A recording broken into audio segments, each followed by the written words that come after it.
Assalamualaikum warahmatullahi wabarakatuh. Hidup mahasiswa. Apa kabar teman-teman semuanya? Semoga kita selalu diberi kesehatan dan selalu diberi nikmat yang banyak oleh Allah Subhanahu wa taala, terlebih-lebih di zaman corona seperti sekarang ini. Semoga kita selalu dijauhi dari virus corona. Amin amin ya rabbal alamin.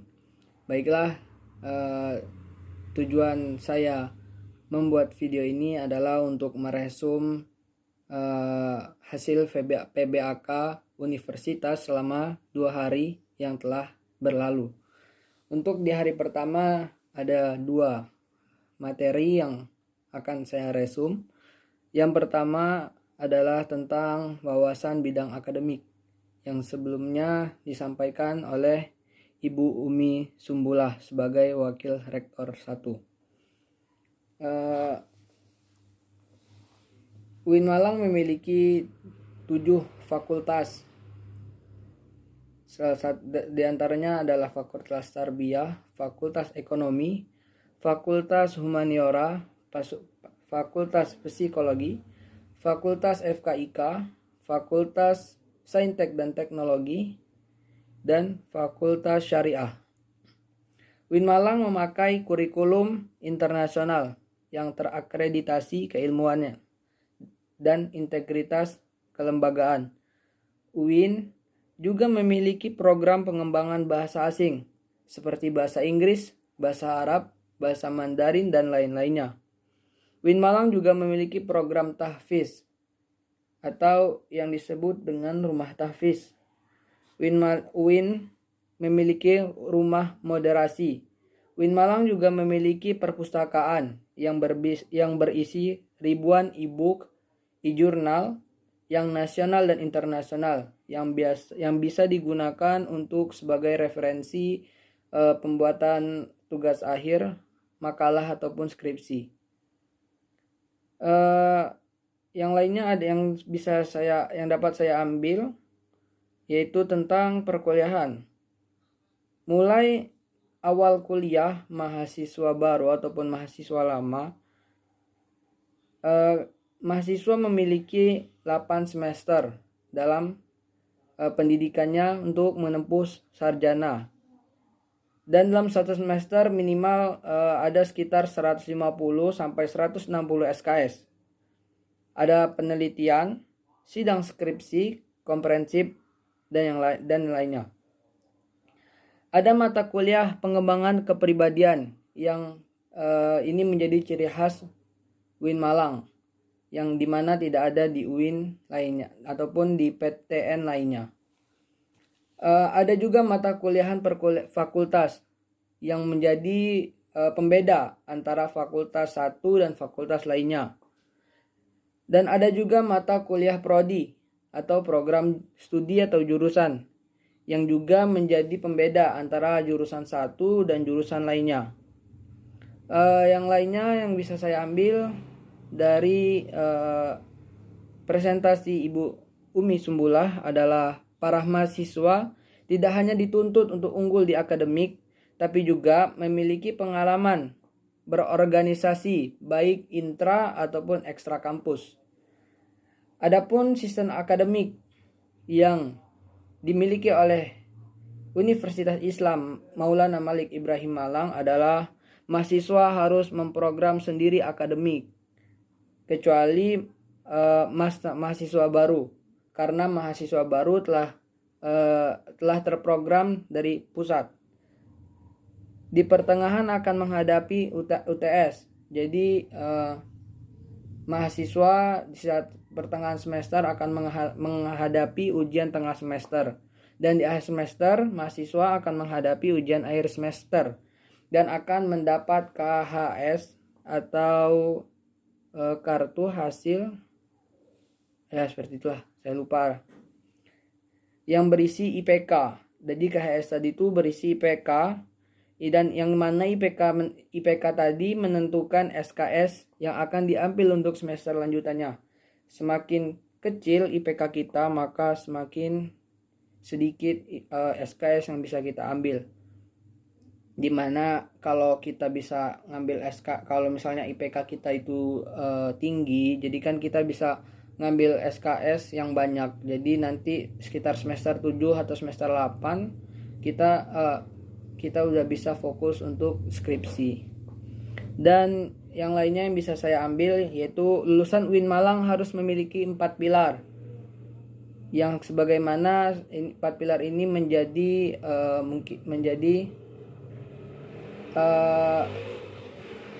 menjadi dasar seperti itu. Terus lanjutnya, mahasiswa harus aktif dalam berorganisasi baik intra maupun ekstra, menjadi mahasiswa yang moderat, toleran, dan islamik. Itu untuk resume dari materi pertama. Untuk materi kedua, saya akan mengambil resume atau mengambil rangkuman dari Bapak Isrokun Najah MAG yang sebagai kelembagaan kerjasama, yang merupakan wakil rektor PUUD juga. Yang dapat saya ambil dari Bapak Isrokun Najah MAG sebagai kelembagaan kerjasama yaitu, UIN Malang sedang dalam pengakuan internasional. Untuk tahun ajaran 2021 sampai 2022 ada sekitar untuk tahun ajaran 2001 sampai untuk ajaran tahun ini yaitu tahun 2021 dan 2022 ada sekitar 10 orang mahasiswa asing atau mahasiswa yang dari luar negeri yang menempuh sarjana di S1, dan untuk S2 dan S3 mungkin lebih banyak lagi, seperti itu yang dikatakan oleh Bapak Isrokun Najah. UIN Malang masuk 10 peringkat universitas terbaik luar negeri. Kampus UIN Malang dipercaya meletakkan mahasiswanya di beberapa perusahaan multinasional. UIN Malang juga bekerja sama dengan BUMT dan BUMT. UIN Malang juga bekerja sama dengan PT Smart University dan bekerja sama dengan investor dan beberapa universitas terkenal di Sudan, Libya, dan ada beberapa dosen di luar negeri yang mengajar di UIN Malang, dan ada juga beberapa dosen dari UIN Malang yang dipercaya untuk mengajar di luar negeri. Seperti yang mengajar di UIN Malang yaitu dosen-dosen dari Australia, Arab Saudi, Sudan, Libya, dan ada yang lainnya. Dan Universitas Islam Negeri Maulana Malik Ibrahim Malang atau yang lebih identik dikenal dengan UIN Maliki juga dipercaya oleh Universitas Al-Azhar untuk membuka pelajaran bahasa Indonesia di Universitas Al-Azhar Mesir. Selanjutnya, pengembangan kelembagaan di Universitas Saintek dan Teknologi akan menyediakan prodi baru sesuai dengan komitmennya dengan perusahaan SVD. Banyak yang berharap bahwa Fakultas Humaniora menyediakan jurusan hubungan internasional. Dan yang lain juga bahwa Universitas Islam Negeri Maulana Malik Ibrahim Malang ingin mengembangkan program S3 di Fakultas Psikologi. Juga ingin mengembangkan mengembangkan Fakultas Syariah untuk mengadakan program S2 atau Magister dan program S3 atau doktoral untuk Fakultas Hukum Ekonomi Syariah dan Hukum Tata Negara. Dan sedangkan untuk Fakultas Usuluddin, UIN Maliki akan mengadakan atau akan menghadirkan jurusan ilmu hadis dan studi-studi agama lain. Secara kelembagaan sedang berkesempatan untuk mengembangkan diri tanpa terkait perintah. Dan ada beberapa mahasiswa UIN Maliki Malang yang sedang menempuh pendidikannya di Jepang dan Leiden. Itu untuk resume di hari pertama. Ada 2 materi di hari pertama yang tadi setelah saya resume. Selanjutnya saya akan meresum 4 materi yang saya pilih di hari kedua. Yang mana materi pertama tentang Dema dan Sema. Dema dan Dema dan Sema. Dema atau Dewan Eksekutif Mahasiswa adalah organisasi intrakampus yang merupakan lembaga eksekutif mahasiswa di lingkungan atau level universitas. Dema meliputi beberapa lingkungan, yaitu lingkungan universitas dan lingkungan fakultas. Jadi Dema ini ada dua, teman-teman. Ada Dema universitas dan ada Dema universitas dan ada Dema fakultas. Turunan dari lembaga eksekutif adalah himpunan mahasiswa jurusan. Jadi di bawah Dema ini ada yang namanya organisasi himpunan mahasiswa jurusan, yaitu yang selevel di tingkat prodi atau jurusan. Selanjutnya, fungsi Dema atau Dewan Eksekutif Mahasiswa Universitas adalah sebagai pelaksana program organisasi kemahasiswaan. Itu yang pertama. Yang kedua, sebagai lembaga yang akan mengkoordinasikan dan mengkondisikan instruksi pelaksanaan kegiatan kemahasiswaan di tingkat universitas. Tugas Dema adalah yang pertama, melaksanakan program kerja organisasi yang sudah disiapkan Senat Mahasiswa atau SEMA tingkat universitas. Yang kedua, mengkomunikasikan dan menginformasikan kegiatan kemahasiswaan di tingkat universitas, melaksanakan koordinasi dan sinkronisasi kegiatan kemahasiswaan. Dan selanjutnya ada beberapa kementerian di dalam Dewan Mahasiswa Eksekutif Kampus, yang dimana tujuan kementerian ini untuk membantu kerja Dema. Yang pertama adalah Kementerian Dalam Negeri, yang akan menginformasikan di lingkungan Universitas Islam Negeri Malang. Yang kedua ada Kementerian Luar Negeri, yang akan mengkomunikasikan lembaga-lembaga di dalam UIN Malang dengan lembaga di luar UIN Malang. Jadi jika ada lembaga di luar UIN Malang yang ingin bekerja sama dengan lembaga di dalam UIN Malang, itu melalui Kementerian Luar Negeri. Yang ketiga ada lembaga sosial, hukum, dan politik, di mana lembaga sosial lebih kepada pengembangan yang terkait dengan sosial, hukum, dan politik. Selanjutnya ada Kementerian Agama. Kementerian ini adalah sebagai upaya integritas atau integrasi ulul albab. Ada integrasi keilmuan antara sains dan agama yang ditemukan sebagai mahasiswa yang ulul albab. Jadi tugas Kementerian Agama di Dema ini adalah sebagai integrasi ulul albab, yang dimana penyatuan ilmu sains dan agama agar yang akan dimiliki oleh mahasiswa UIN Malang, yang dimana sifat ulul albab ini adalah menjadi ciri khas mahasiswa UIN Malang yang bisa menyatukan atau membuat balance antara ilmu sains dan agama. Selanjutnya adalah Kementerian Pengembangan dan Kreativitas. Yang terakhir adalah Kementerian Komunikasi dan Informasi, yang lebih menyuarakan apa yang diadakan oleh kampus. Jadi jika ada kegiatan di dalam kampus, nanti yang akan menyuarakan atau menyampaikan kepada mahasiswa yang lainnya itu adalah Kementerian Komunikasi.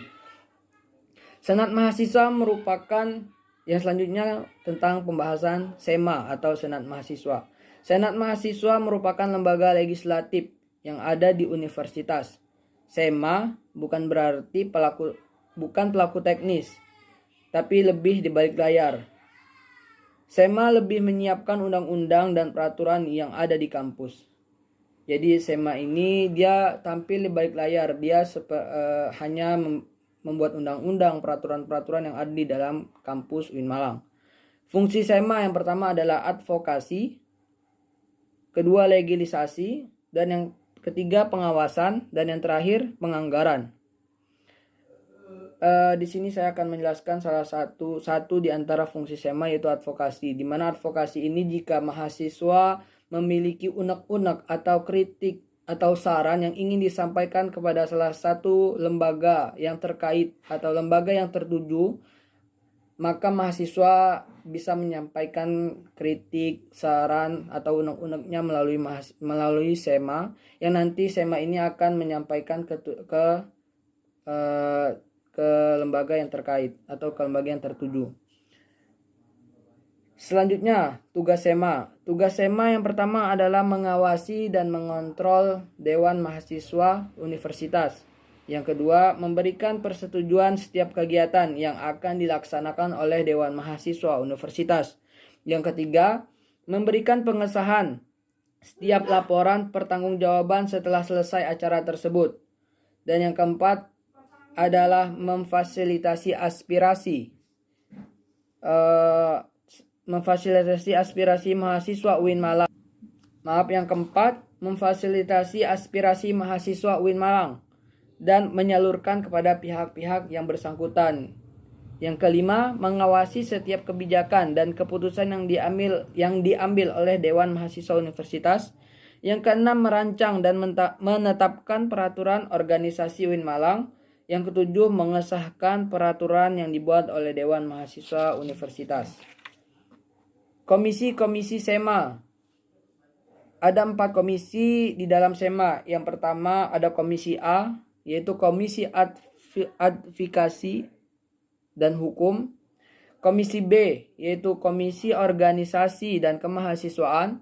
Komisi C, yaitu Komisi Administrasi dan Keuangan. Komisi D, yaitu Komisi Informasi dan Komunikasi. Adapun untuk menjadi anggota atau salah satu orang yang berkecimpung di DEMA atau SEMA, syaratnya ada 3. Yang pertama syaratnya IPK kita minimal 3,0. Yang kedua, memiliki SK Ormawa minimal 1, seperti memiliki SK HMJ atau surat tanda bahwa kita mengikuti salah satu UKM. Yang ketiga itu siap komitmen dari seluruh pengurus Dewan Eksekutif Mahasiswa. Materi selanjutnya yaitu materi ketiga tentang UKM. Yang ada UKM atau unit kegiatan mahasiswa yang ada di Universitas Islam Maulana Malik Ibrahim Malang. Yang pertama yaitu UKM Resismen Mahasiswa yang lebih dikenal dengan MENWA. Sejarah MENWA diawali pembentukan oleh Jenderal Ahmad Haji Aha Nasution tahun 1959 di Jawa Barat.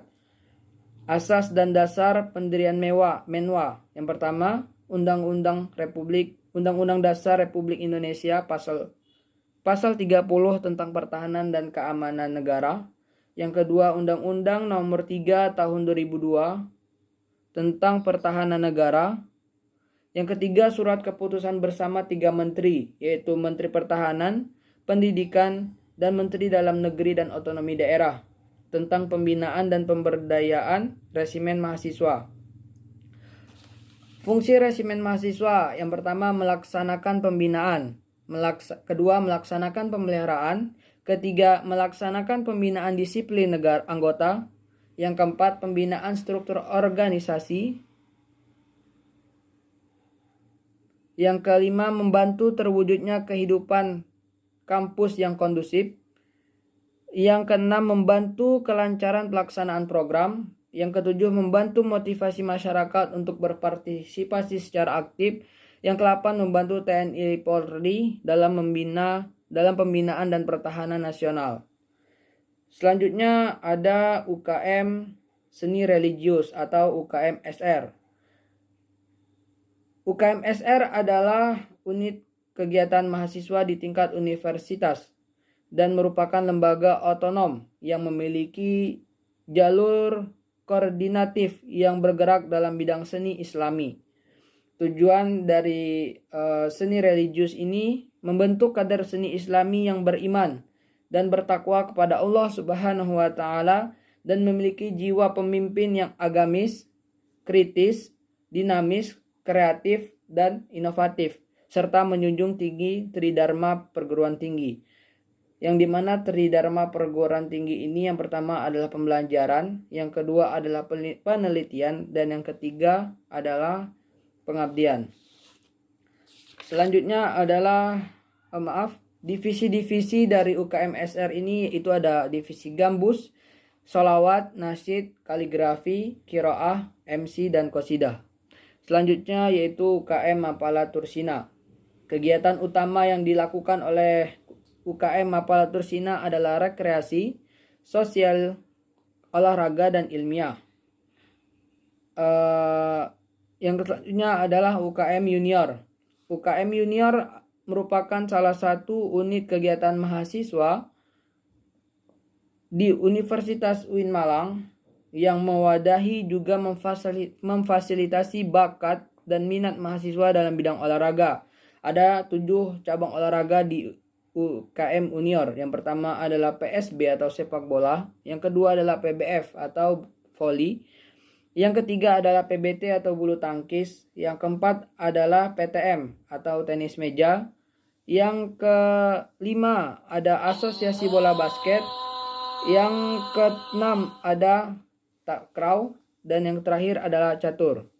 Kegiatan junior itu adalah latihan rutin, sparring partner, turnamen, organisasi, dan kepanitiaan.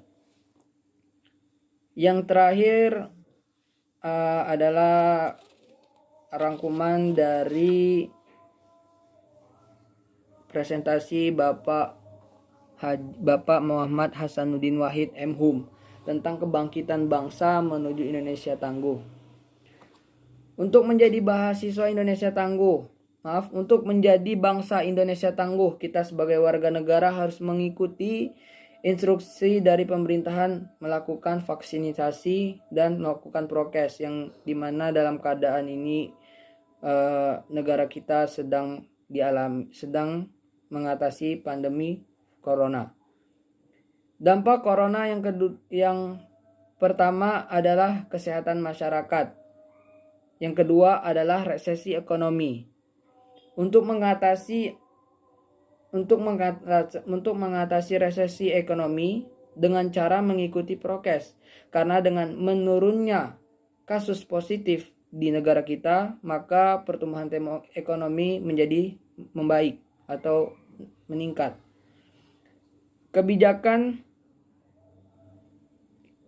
yang dapat diambil atau kebijakan pemerintah yang dilakukan pada saat pandemi di sektor pendidikan adalah bantuan kuota data internet, bantuan subsidi upah, bantuan uang kuliah tunggal atau UKT, dan terakhir adalah rumah sakit pendidikan. 3 kekuatan pengubah dunia yang pertama adalah kemajuan teknologi, agama, dan pasar. Peran dan peluang Universitas Islam Negeri atau PTKIN dan PTKIN atau Perguruan Tinggi Keislaman Islam Negeri. Yang pertama adalah arus utama pengembangan teknologi digital. Mahasiswa UIN atau PTKIN harus mampu menghasilkan inovasi baru di bidang teknologi mutakhir. Yang kedua adalah link and match dengan sektor industri agar inovasi Indonesia tumbuh subur. PTKIN atau UIN perlu melakukan kolaborasi dengan industri, utamanya melakukan link and match perguruan tinggi dan industri. Yang ketiga adalah menjadi kekuatan sosio-teknopreneur. Bagaimana PTKIN dan UIN mampu mendayagunakan sivitas akademika untuk menambah ke dunia teknologi dan kewirausahaan. Yang keempat atau yang terakhir itu epicentrum ajaran agama inklusif atau sebagai PTKIN atau sebagai perguruan tinggi keislaman. UIN harus menjadi laboratorium keagamaan yang inklusif, yaitu yang tidak radikalisme ataupun terorisme. Mahasiswa UIN harus menjadi manusia unggul dengan cara pertama harus punya keagungan moral dan spiritual, yang dimana Nabi Muhammad SAW diutus sebagai liata mimal akhlak atau untuk menyempurnakan akhlak umat manusia. Yang kedua adalah gandrung ilmu pengetahuan, yaitu mahasiswa UIN Maulana Malik Ibrahim Malang harus memiliki ilmu yang banyak. Yang selanjutnya adalah harus memiliki digital question, yang dimana sebelumnya ada 3. Yang pertama intellectual question atau IQ, yang kedua yaitu emotional question atau EQ, yang ketiga ada SQ yaitu spiritual question. Dan dimana di masa pandemi ini itu bertambah 1 yaitu digital question, dimana kita bisa memilah dan memilih informasi yang kita dapat dari media digital. Dan atau penjelasan lainnya yaitu kecerdasan digital adalah keterampilan digital yang harus dimiliki setiap generasi muda. Dan yang terakhir adalah kesalehan atau peduli sosial. Mahasiswa UIN atau PTKIN tidak boleh asosial, yaitu tidak boleh pelit dengan ilmu. Jika memiliki ilmu harus membagikan dengan yang lainnya supaya bermanfaat. Sekian yang bisa saya ambil dari PBAK 2 hari ini. Jika ada tutur kata yang salah mohon dimaafkan, jika ada kekurangan mohon dimaafkan. Sekian dari saya, sekali lagi hidup mahasiswa. Wassalamualaikum warahmatullahi wabarakatuh.